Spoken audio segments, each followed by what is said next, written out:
अस्सलाम वालेकुम students, ninth physics के साथ में गुलाम मुस्तफ़ा स्टूडेंट। आज हम यूनिट नंबर 4 का आगाज़ करने जा रहे हैं, टर्निंग इफ़ेक्ट ऑफ फोर्स। ठीक है जी। तो इसका जो फर्स्ट टॉपिक है हमारे पास 4.1 वो है like and unlike parallel forces के। लाइक फोर्सेस क्या, लाइक पैरेलल फोर्सेस क्या होती हैं और अनलाइक पैरेलल फोर्सेस क्या होती हैं। तो इन फोर्सेस को समझने से पहले हम समझते हैं कि पैरेलल फोर्सेस क्या होती हैं। तो मैंने यहाँ पे एक फिगर बनाई है जी। जैसे ये कोई बॉक्स है या यूं कह लें कि ये कोई शापर है जिसके अंदर हमने काफ़ी सारे जो है वो सेब रखे हुए हैं। अब आप देखें ये जो सेब हैं इनका कुछ ना कुछ मैस होगा। अगर इनका कुछ ना कुछ मैस है तो जाहिर है इनका वेट भी होगा। और वेट क्या होता है? वो फोर्स है जो ज़मीन चीज़ों को लगाती है नीचे की जानब, यानी कि वो फोर्स जिसके तहत ज़मीन किसी भी चीज़ को अपने तरफ खींचती है उसको हम वेट कहते हैं। तो अब देखें यहाँ पे ऐसे नीचे ज़मीन है, तो ये जो ऑब्जेक्ट हमारे पास हैं इनका जो वेट होगा ये किस डायरेक्शन में होगा? डाउनवर्ड डायरेक्शन में। और वेट का आपको पता है कि ये फोर्स होती है। वेट भी क्या है? ये एक फोर्स है। अब देखें ये जो मैस होगा इसका जो वज़न है वो भी नीचे की जानब होगा, इसका वजन भी नीचे की जानब होगा। तो ये जितने भी एप्पल्स हैं इन सब का जो वेट है वो डाउनवर्ड डायरेक्शन में है। तो वेट क्या होता है? फोर्स। तो हम कह सकते हैं कि इस सेब की जो फोर्स है वो भी नीचे की जानब है, इस सेब की जो फोर्स है वो भी नीचे की जानब है। अगर आप इन तमाम सेबों की जो फोर्सेस को देखें तो आप देखेंगे कि ये नीचे की जानब है और उनकी डायरेक्शन भी सेम है। डायरेक्शन क्या है? सेम है। और ये एक दूसरे के पैरेलल हैं। जैसे लेट कर लेते हैं कि यहाँ पे एक फोर्स ऐसे लग रही है, दूसरी फोर्स ऐसे लग रही है। तो अब देखें कि दोनों फोर्सेस एक दूसरे के पैरेलल हैं। तो ऐसी फोर्सेस को हम पैरेलल फोर्सेस बोलते हैं, यानी कि जो एक ही सिमत में होती हैं। या दो लाइंस जैसे हम बात कर लेते हैं कि अगर आपसे कहा जाए कि ये दो लाइंस किस फॉर्म में हैं तो आप कहते हैं कि भाई ये दोनों लाइंस पैरेलल हैं। दोनों क्या हैं?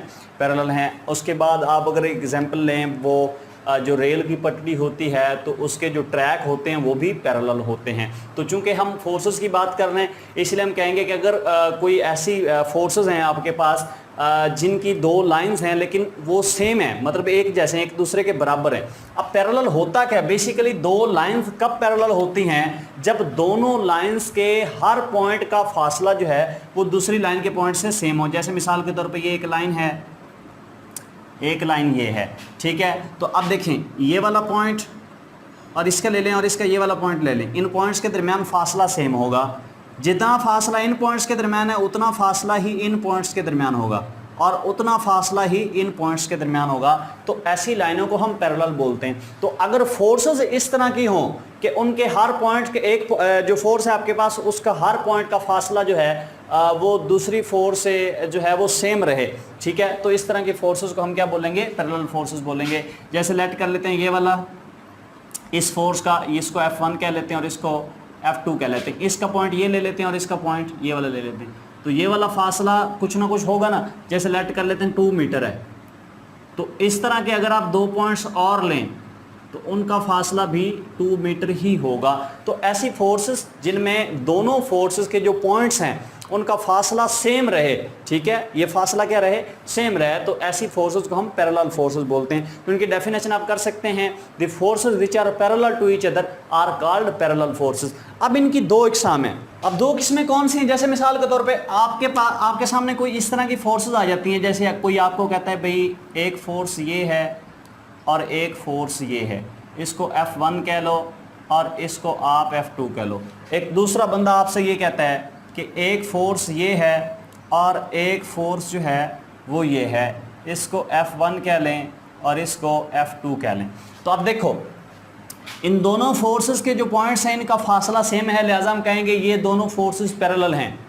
अगर आप इस केस में देखें तो यहाँ पे भी बिल्कुल वही सिचुएशन है कि दोनों फोर्सेस के जो पॉइंट्स हैं उनका फासला सेम है। इसका मतलब ये भी पैरेलल है और ये भी पैरेलल हैं।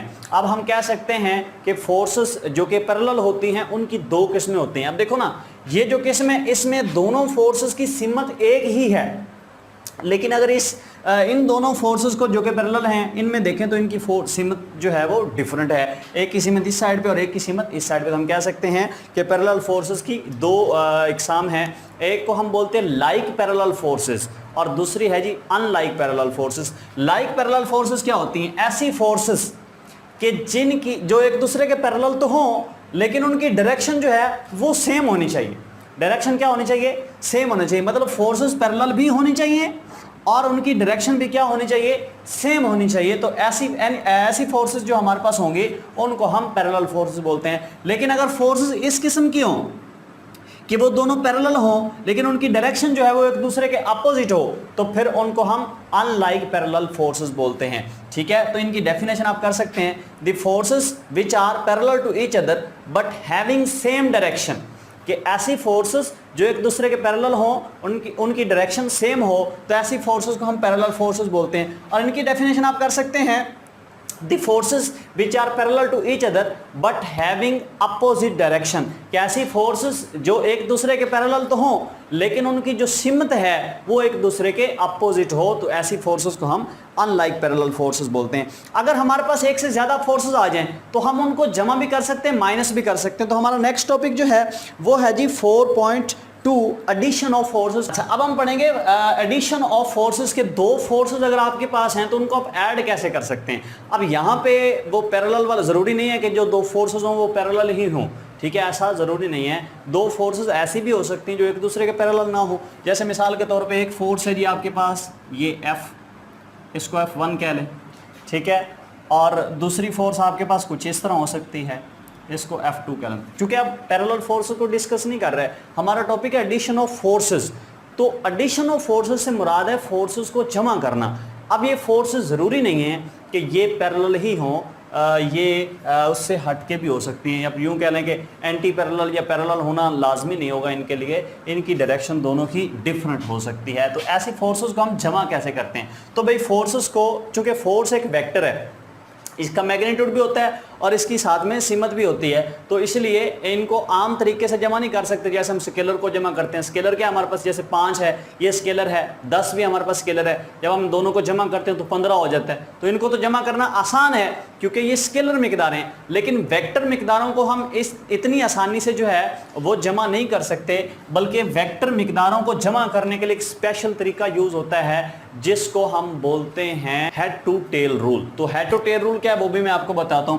तो बेसिकली हम एडिशन ऑफ फोर्सेस के बारे में लिख सकते हैं। अगर आप इसकी डेफिनेशन या इसको एक स्टेटमेंट के अंदर बयान करना चाहें तो आप लिख सकते हैं कि जब एक से ज्यादा फोर्सेस को जमा करके एक नई फोर्स हासिल कर ली जाए जिसके अंदर वो तमाम असरात मौजूद हों जो जमा होने वाली फोर्सेस के अंदर हैं, तो इस प्रोसेस को, इस अमल को हम एडिशन ऑफ फोर्सेस कहते हैं। ठीक है जी। अब यहाँ पे इनको ऐड कैसे करते हैं? हेड टू टेल रूल के जरिए मैं यहाँ पे लिख देता हूँ head to tail rule. Head to tail rule क्या होता है? जैसे हमारे पास दो फोर्सेस हैं, इनको हमने जमा करना है हेड टू टेल रूल के जरिए। जैसे एक फोर्स हमारे पास ये है और एक फोर्स हमारे पास ये है, अब हमने इनको जमा करना है। अब जमा करने के लिए जो भी आपको कहे कि इनको जमा करें, आपने उससे पूछना है भाई इसको कैसे जमा करना है, F1 प्लस F2 करना है या F2 प्लस F1 करना है। लेट करते हैं कि वो आपको कहता है भाई इन दोनों फोर्सेस को आप जमा कर दो, यानी कि F1 प्लस F2 के जरिए आप इनको जमा कर दो, तो हमारे पास एक नई फोर्स आ जाएगी जिसको हम F कह सकते हैं। ठीक है जी। यहाँ पे उसने F1 F2 नहीं कहा हुआ, बल्कि अगर आप शक्ल देखें 4.5 तो उसने एक फोर्स को A कहा हुआ है और दूसरी फोर्स को उसने B का नाम दिया है, और जो इनका रिजल्ट निकलता है उसको उसने R का नाम दिया है। लेकिन मैं एक फोर्स को F1 कह रहा हूँ, दूसरी फोर्स को F2 कह रहा हूँ, जो इनका जवाब निकलेगा मैं उसको F कहूँगा। तो जैसे मर्जी वो आप पे डिपेंड करता है, आप जो भी नाम इसका रखना चाहें। अब देखें F1 और F2 को जमा किया जा रहा है, तो पहली फोर्स कौन सी है? पहली फोर्स है जी F1। तो अगर आप रूल को देखें तो वो कह रहा है हेड टू टेल, यानी कि हेड से लेके टेल तक। हेड को आपने टेल से मिलाना है, लेकिन किसका हेड? पहले वेक्टर का हेड, पहली फोर्स का हेड। तो पहली फोर्स कौन सी है? ये वाली। इसको आपने बिल्कुल वैसे ही ड्रा कर लेना है। ये पहली फोर्स हमने ड्रा कर ली, इसको हमने नाम दे दिया F1 का। अच्छा, अब ये ज़हन में रखना है कि जब आप फोर्सेस को जमा करते हैं तो उनकी सिमत आपने चेंज नहीं करनी। जो सिमत आपको दी गई है, जैसे ये इस तरह ये फोर्सेस की सिमत आपको दी गई है, तो इनको आपने चेंज नहीं करना, सिमत आपने वही रखनी है, ना इनकी लेंथ को आपने बढ़ाना या कम करना है। ठीक है, लेंथ भी आपने सेम रखनी है। अच्छा, अब क्या करना है कि हेड, पहला लफ्ज़ हेड है, तो मतलब ये हुआ कि जो पहली फोर्स है ना जिसको हम जमा कर रहे हैं, तो पहली फोर्स का हेड आपने लेना है और दूसरी फोर्स जो होगी उसकी आपने टेल मिला देनी है। मतलब ये है कि पहली जो फोर्स होगी उसके हेड को दूसरी फोर्स की टेल के साथ आपने मिला देना है, ठीक है। तो अब हम F2 जो है इसकी टेल इसके साथ मिलाएंगे, ये बन गई जी इसकी टेल, और इसको मैंने नाम दे दिया F2। ये F1 है और ये कौन सी फोर्स है, F2। अब देखो मैंने इनकी डायरेक्शन जो है वो चेंज नहीं की, F1 की डायरेक्शन ये है तो मैंने इधर भी F1 की डायरेक्शन यही रखनी है, आपने ये चेंज नहीं करनी। F2 की डायरेक्शन ये है तो इधर भी यही है, लेकिन इनको हमने एडजस्ट कर दिया, मतलब F2 को उठा के हमने इसके हेड के ऊपर रख दिया, तो हम कहेंगे कि ये F1 जो है ये F2 के अंदर जमा हो गया। अब आपको पता है जब दो चीज़ें जमा होती है तो उनका एक जवाब भी आता है, तो ये दो वेक्टर हैं ये जमा हो गए। अब इनका आंसर कैसे आएगा, उस आंसर को हम बोलते हैं रिजल्टेंट फोर्स या रिजल्टेंट वेक्टर का नाम देते हैं। वो कैसे लेते हैं कि पहले वेक्टर की टेल को आखिरी वेक्टर के हेड के साथ मिला देते हैं, तो ये जो नई लाइन बनती है ये होता है जी जवाब, या जिसको हम रिजल्टेंट बोलते हैं। मैं इसको F से जाहिर कर रहा हूँ, बुक वाले ने इसको R से जाहिर किया, तो ये बराबर किसके होगा, F1 प्लस F2। जैसे लेट करते हैं कि यहाँ पे आपका घर है और इस जगह पे जो है आपका स्कूल है, तो आपने स्कूल आना है, तो दो रास्ते हैं आपके पास। एक तो आप पहले यहाँ से लेके यहाँ तक आएँ, फिर इधर से लेके इधर तक आएँ तो आप स्कूल पहुँच जाएंगे, और दूसरा रास्ता आप डायरेक्ट यहाँ से इधर आ जाएं। समझा रही बात की। तो देखो अब जो काम इन दोनों रास्तों ने मिलके किया है वही काम इस अकेले रास्ते ने कर दिया, इसलिए हम इस रास्ते को बोलेंगे रिजल्टेंट, ठीक है, which has the same effect as the combined effect of original vectors. यानी कि ये एक ऐसा रास्ता होता है जिसके अंदर वो तमाम असरात मौजूद होते हैं जो इन दोनों के असरात होते हैं, ठीक है जी। तो हम यहाँ पे कह सकते हैं, ये सिंपल सी एग्जांपल जो मैंने आपको बताई, तो देखो ये F1 मिल रहा है, F2 मिल रहा है, फिर आप घर से कॉलेज पहुंच रहे हैं, ठीक है, लेकिन अगर आप इन दोनों रास्तों को छोड़ दें, एक ही रास्ता अपना लें, तो भी आप कॉलेज पहुंच जाएंगे। तो हम कह सकते हैं कि इस रास्ते के अंदर वो तमाम असरात मौजूद हैं जो इन दोनों के अंदर है। तो बेसिकली जो रिजल्टेंट वेक्टर होता है या रिजल्टेंट फोर्स होती है उसके अंदर वो तमाम असरात मौजूद होते हैं जो जमा होने वाले दो वेक्टर्स के अंदर मौजूद होते हैं इकट्ठा, ठीक है। उन दोनों के इकट्ठे असरात जो होंगे वो इस एक के अंदर ही मौजूद होते हैं। तो क्लियर है। तो दो वेक्टर को आप कैसे जमा करेंगे, पहले वेक्टर के हेड को दूसरे की टेल के साथ मिला देते हैं, पहली फोर्स के हेड को दूसरे की टेल के साथ। अच्छा, अगर तीन वेक्टर आपको दे दिए जाएं, यानी कि एक फोर्स ये है, एक फोर्स ये है, लेट करते हैं कि एक फोर्स आपको दे दी जाती है ये वाली जिसको हम बोलते हैं F3, ठीक है। अब वो कह रहा था कि इन तीनों को जमा करो, तो तीनों को भी आपने वैसे ही करना है, पहले वाली फोर्स आपने बिल्कुल वैसे ड्रा करनी जैसे वो है, F1 इसको नाम देना है। अब इसके हेड के साथ, मतलब जैसे मिसाल के तौर पर वो आपको कहता है कि आपने करना है F1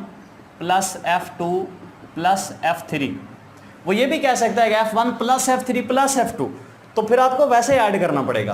क्लियर है जी। तो इनका जो जवाब आएगा वो F होगा, ठीक है। तो पहला वेक्टर कौन है, F1 है, तो पहले वेक्टर के हेड को दूसरे वेक्टर की टेल के साथ मिलाएंगे, दूसरा वेक्टर ये वाला, तो इसको हम ऐसे ड्रा कर देंगे, ठीक है, जो कि हमारे पास F2 है। उसके बाद दूसरे वेक्टर के हेड को तीसरे वेक्टर की टेल के साथ मिला देना है, तो तीसरा वेक्टर कौन सा, ये वाला, इसको हमने उठा के यहां पे रख देना, ये हमारे पास F3 होगा। अगर चौथा वेक्टर हो तो तीसरे के हेड को चौथे की टेल के साथ, पांचवा वेक्टर हो तो चौथे के हेड को पांचवें की टेल के साथ मिलाते जाना, ठीक है। तो इस तरह सारे वेक्टर आपने ड्रा कर लेने। अब इनका जवाब कैसे निकालना है, जवाब निकालने के लिए आप क्या करेंगे कि पहले वेक्टर की टेल को आखिरी के हेड के साथ मिला देते हैं। मतलब कुछ लोग ये कहते हैं ना कि पहले वेक्टर की टेल को दूसरे के हेड के साथ, तो दूसरा जरूरी तो नहीं है ना, हो सकता है तीन वेक्टर हो तो फिर तीसरे वाला अल्फाज बोलेंगे, लेकिन जरूरी है कि बेहतर अगर जनरलाइज अगर आप इसका जो है इसको देखें तो फिर हम ये कह सकते हैं कि पहले वेक्टर की टेल को आखिरी के हेड के साथ मिला देते हैं, तो भाई ये इसका रिजल्टेंट आ जाएगा जो कि F के इक्वल होगा, और ये बराबर होगा F1 plus F2 plus F3। तो आई होप कि आपको इस लेक्चर की समझ आई होगी। अगर इसकी समझ नहीं आई, कोई क्वेश्चन है तो वो आप पूछ सकते हैं। आज के लेक्चर को यहीं पे ख़त्म करते हैं जी। अल्लाह हाफिज़।